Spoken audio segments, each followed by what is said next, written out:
Polling shows 94% of people in the U.S. and 88% in Western Europe want a negotiated settlement to end the war in Ukraine.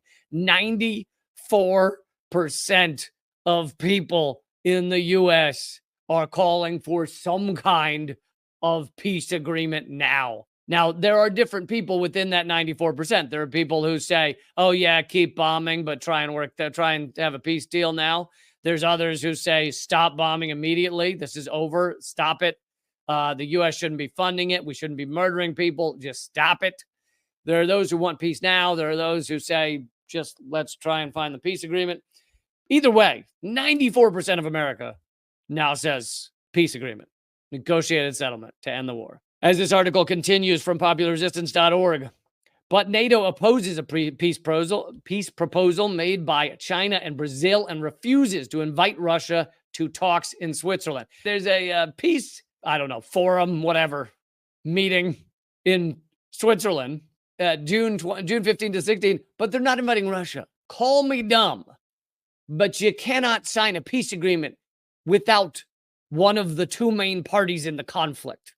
Because whatever's figured out at those so-called peace tables is not going to matter unless Russia signs on. So it is a complete joke that this peace forum is happening in Switzerland without Russia. Like, they won't allow Russia to come, which is not, then you don't want peace. The Institute for Global Affairs of Eurasia Group, an avowedly pro-NATO and anti-Russia consulting firm, is the one that did this poll.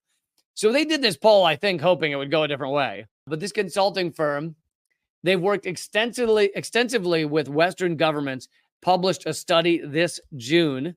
The survey found that 94% of people in the U.S. and 88% in Western Europe want a negotiated settlement to end the war in Ukraine. 94%. 94%.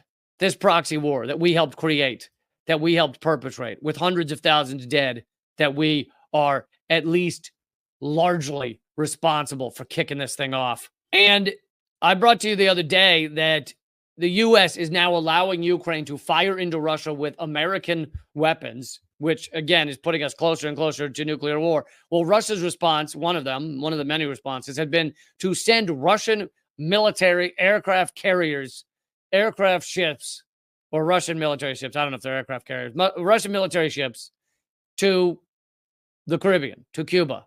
And here is video of the first Russian military ships rolling into Cuba. The entire reason that this is being done, that we're getting this close to nuclear war, is because the U.S. is allowing Ukraine to perpetrate an American war against Russia on Russia's border. And I don't know if you really need me to say this again, but how would the U.S. respond if Russia put weapons and Nazis on the Mexican border to the U.S. and sent them in to the U.S., which even the New York Times has admitted the CIA was doing as early as 2014? How would the U.S. respond if Russia was funding, arming, and celebrating Nazis on the U.S. border, firing into America, firing into the U.S.? I think not well. I think not well. This response, one of many, again, from Russia, should be completely understandable when you have the U.S. behaving like goddamn belligerent children